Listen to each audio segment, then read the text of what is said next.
Vote डालने के लिए जा रहे हैं, किसी का वोट नहीं डालने दे रहे ये लोग। उधर भी जा रहे हैं, नहीं जाने देता, इधर से भी जा रहे हैं, इधर से भी नहीं जा रहे।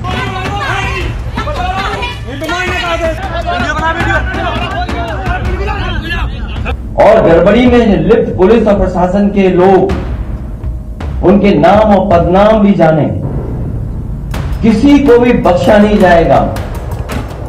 इस चुनाव का परिणाम तो हमारे पक्ष में ही आएगा, लेकिन कल को कोर्ट का फैसला इन बेईमान अधिकारियों के खिलाफ ही आएगा।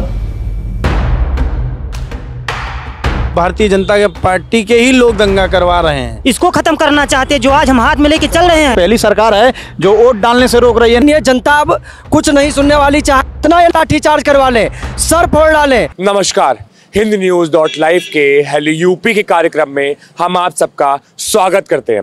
आप देख सकते हैं किस पीडीए का पूरा अपना बोर्ड लगाया हुआ है। आखिर ये क्यों लगा है? इसकी वजह दलित अल्पसंख्यक मुसलमान आधी आबादी का पहचान है पीडीए। हमारे नेता ने कहा है कि पीडीए ही हमारी पहचान है, पीडीए ही संविधान को बचा सकता है। आज वोटिंग का दिन है। आज उपचुनाव में तमाम जगह पर वोटिंग हो रही है। बताया जा रहा है कि पथराव भी हो रहे हैं, मुजफ्फरनगर हो चाहे कानपुर हो। क्या बताना चाहेंगे? देखिए भैया, ये भारतीय जनता पार्टी हर जगह से हार रही है, इसलिए भारतीय जनता पार्टी के ही लोग दंगा करवा रहे हैं।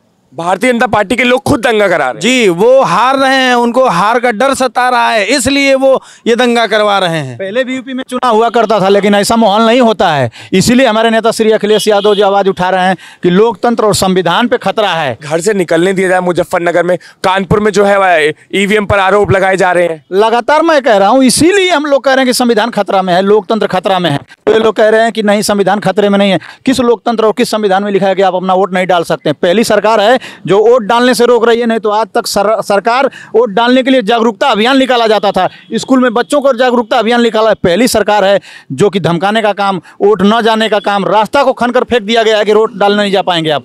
पहली बार अगर इस प्रकार का सरकार अगर समाजवादी पार्टी या पूर्व सरकार चलाई होती तो बीजेपी सत्ता में नहीं आ पाती। महिलाओं पर लाठीचार्ज हो रहा है, इस पर क्या कहेंगे? महिलाओं पे ही नहीं, लगातार पीडीए पे लाठीचार्ज हो रहा है। आप ये क्यों नहीं कह रहे हैं? उसका रीजन ये है, इसको खत्म करना चाहते हैं जो आज हम हाथ में लेके चल रहे हैं। आर्थिक और राजनीतिक इसी को तो खत्म करना चाहते हैं भारतीय जनता पार्टी की सरकार।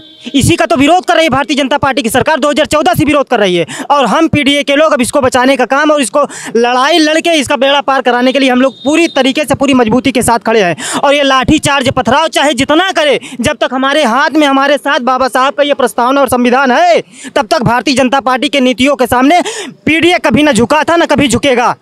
देखिए क्या कह रहे हैं कि ना पीडीए कभी झुका था और ना कभी झुके था। ऐसे हम तमाम लोगों से और भी लोगों से बात करते हैं और आपको उपचुनाव के बारे में अपडेट देते रहेंगे। मुजफ्फरनगर में जिस तरीके से सुबह 10 बजे से वोटिंग स्टार्ट हुई है, उसके बाद देखा जा रहा है कि पथराव हो रहा है लोगों पर और लाठीचार्ज भी करा रही है प्रशासन। इसकी वजह क्या है? बीजेपी हताश हो चुके हैं। बीजेपी भारतीय जनता पार्टी को अपनी हार का डर हो रहा है, इसीलिए वो लाठीचार्ज और पथराव जैसी बहुत ही निंदनीय अपराध कर प्रशासन और चुनाव आयोग के साथ मिलकर वो कहीं ना कहीं चुनाव जीतना चाहती है। लेकिन जनता अमन बना चुकी है। वो पथराव कराएं, लाठीचार्ज कराएं, महिलाओं के ऊपर लाठीचार्ज और पथराव हो रहा है। मुजफ्फरनगर में जाके देखेंगे, लेकिन ये जनता अब कुछ नहीं सुनने वाली, चाहे इतना ये लाठीचार्ज करवा लें, सर फोड़ डालें, लेकिन भारतीय जनता पार्टी बुरी तरीके से हारेगी उपचुनाव। 9 की 9 सीटें हारेगी, बुरी तरीके से 9 की 9 सीटें भारतीय जनता पार्टी उपचुनाव में हारेगी। और माननीय योगी आदित्यनाथ, इनका रिजाइन करा दिया जाएगा और इनको सत्ता से बाहर कर दिया जाएगा और ये बंगला खाली करा के वहाँ पे चिलम निकलवाई जाएगी। अब ये 9 की 9 सीटें आज हारेंगे और महाराष्ट्र और ये झारखंड का चुनाव बाकी है, भी वहाँ भी वोटिंग हो रही है। वहाँ पे ये जब हारेंगे तो भारतीय जनता पार्टी का पतन शुरू हो जाएगा। बस मकसद वही पुराना है, बीजेपी को हराना है और 27 के सिंहासन पर माननीय अखिलेश यादव जी को सीएम बनाना है।